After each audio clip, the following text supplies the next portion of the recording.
takes his entire career to say this for Trump. Do you support him? In the liberal entertainment industry, it's considered a risk to one's career to align with Donald Trump in any way. That's why country music star Toby Keith's recent announcement came as such a welcome surprise. Western journalism reported that Keith just announced that he will be joining Trump on his upcoming visit to Saudi Arabia. Keith will be performing on Saturday for a male-only audience in Riyadh during Trump's two-day visit. Sudanese President Omar al-Bashir and Fox News host Bret Baier will also be joining Trump for the visit. The latter will be speaking at the event Keith is set to perform at. The next day, Trump and over 50 Arab and Muslim leaders will attend a banquet to be hosted by King Salman, and Trump will give a speech. Salman has said that he hopes to use the banquet to forge a new partnership in the war against extremism.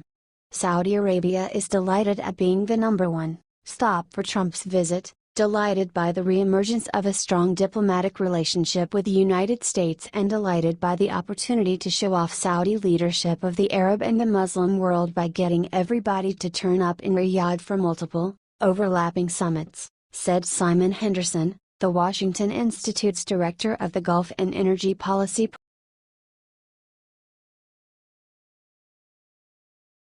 Trump did what hasn't been done in 7 years. When Barack Obama was in office, he opened our borders and let in immigrants, welcoming them with promises of homes, jobs, food and medical care, all at the taxpayer's expense. Now that Donald Trump is in charge, it is all changing for the better. ICE is coming down hard on illegals and is succeeding in their endeavor to break up MS-13, one of America's most heinous gangs. Illegal immigrants on our southwestern border, caught by Border Patrol, has decreased by 40% since Trump took control. In April, the United States Coast Guard reported that they did not intercept one single Cuban trying to enter the United States. Not one.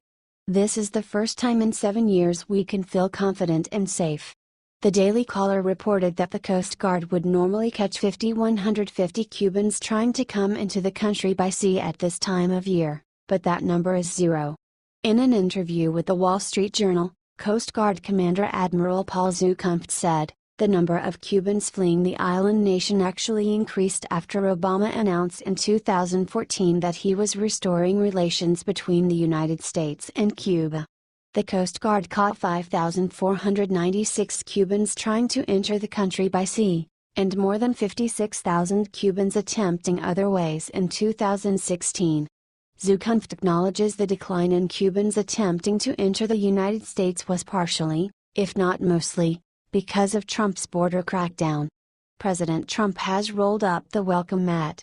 We will not welcome illegal and dangerous immigrants into our country.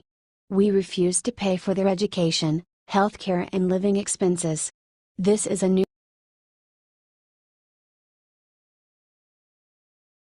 Trump just gave Schumer, Pelosi and Waters a brutal surprise. President Trump took to Twitter Wednesday night, proving the tremendous hypocrisy the Democrats have displayed with their comical outrage over his firing of James Comey as director of the FBI. Trump posted a video with a compilation of high-ranking Democrats bashing Comey for his handling of Hillary Clinton's private server investigation. Democrats, who not long ago demanded the ousting of Comey from his position with the FBI, are now apoplectic over Trump actually doing just that. After conferring with the Justice Department, President Trump fired Comey Tuesday. Referring to the Comey dismissal as a cover-up, Senate Minority Leader Chuck Schumer, DNY, has now accused Trump of attempting to derail the FBI's investigation into the alleged Russian interference in the 2016 election and the conspiracy theory that Trump somehow colluded with the Russians prior to the November election. It seems like only yesterday that Schumer, Nancy Pelosi, Maxine Waters, and others were virtually calling for Comey's scalp. In November, Schumer said, referring to Comey, "I do not have confidence in him any longer," adding that he found Comey's conduct appalling. Compare those statements with what he is saying now. In his press conference Tuesday, Schumer said he informed the president that in firing Comey, Trump was making a big mistake. House Representative Nancy Pelosi, D. California, was another Comey hater. Last fall she stated, referring to Comey, that maybe he's not right for the job. But that was then, this is now. This week Pelosi issued a written statement in which she stated, "The president's sudden and brazen firing of the FBI director raises the ghost of some of the worst executive branch abuses." Speaking to the media in January, House Representative Maxine Waters, D. California, angrily said that James Comey FBI has no credibility. In a televised interview on NBC this week, she said it was terrible that Donald Trump fired Comey, yet that she would have fully supported Hillary Clinton doing the same thing if she had won the presidency.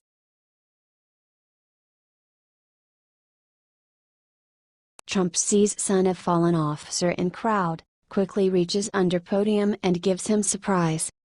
During his speech at the 36th Annual National Peace Officers Memorial Service, President Donald Trump honored the police officers of this country that had fallen in the line of the duty, as well as their families. "And just to show you, by the way, how much I love our police, I said, oh, I'm going to need a hat because it's so windy today," Trump said in his remarks, holding up the hat. "I said, when I got out of here, there's no way I'm going to put on this hat. So we'll leave off the hat. And this is for you, Micah. That's for our beautiful Micah down there. To every child in America who has lost a mom or a dad in the line of duty, I want you to know your parents are American heroes." American heroes, the president said. "They died keeping us safe. They are the pride of our nation. And we will hold them in our hearts always and forever. Their sacrifice will never, ever be forgotten."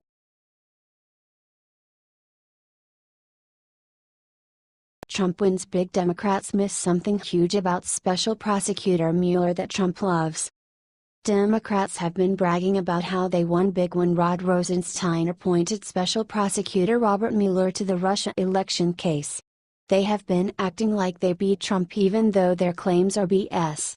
Some of the more dishonest press were even saying the White House should panic because Mueller is so thorough. One thing they forgot, though. Robert Mueller is a lifelong Republican and a Marine. That is a great thing for President Trump since he has extremely close ties to the military and the Marines specifically. Oh, and let's also not forget that there has still been zero evidence presented to this day that Donald Trump colluded with Russia at all. The burden of evidence is on the accuser, not the accused. So, before the Democrats go celebrating their big victory just yet, I think it's important we help them get all the facts straight. What they are really doing is trying to rile up their base before the 2018 elections for Congress. We cannot let them take the House or Senate back. That's why we gotta share this out all over the place and get every Republican out there to the polls. 2016 was just the beginning.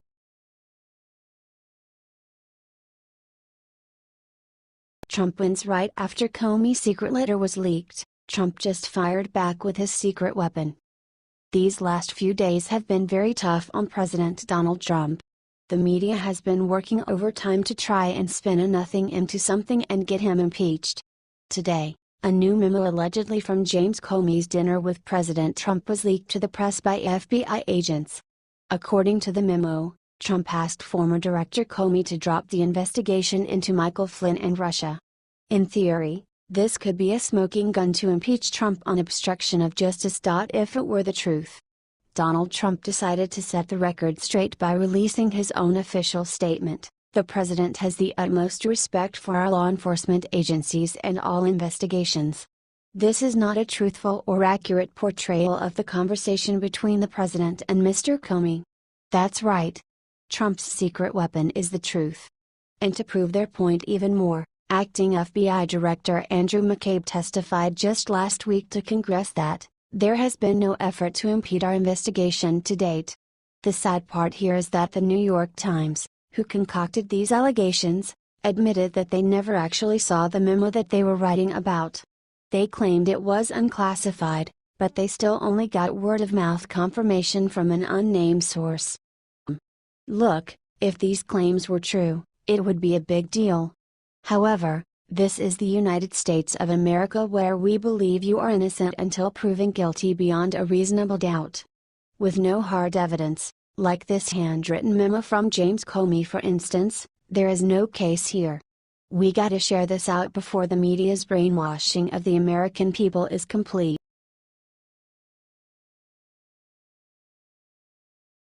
This MSNBC host went off script and admitted the truth that no Trump hater wants to admit. Mark my words, this one is going to go down in the record books as one of the days that shaped the entire Trump presidency and society around it. We all know the liberal mindset: don't have conversations, yell your own opinion so it looks like you're winning an argument, be intolerant of people who think differently than you, and shun everyone who does and call them all racists and bigots. That's the dangerous, echo chamber, groupthink that is tearing this country apart. But today, the liberal media has seen how far up their own ass they've gotten. Joe Scarborough, on his show Morning Joe, cited a New York Times article calling out all of liberal culture for being intolerant and dismissive. This is absolutely epic. This is 100% correct. The liberal garbage that has taken over college campuses to the point where conservative students are shunned by the student body and the college itself must stop, and this is the first step in making that a reality. Stop the intolerance towards Christians and conservatives, engage us in conversation, debate us, and maybe we'll all learn something. Shouting and calling us all racists only makes you look foolish and stupid.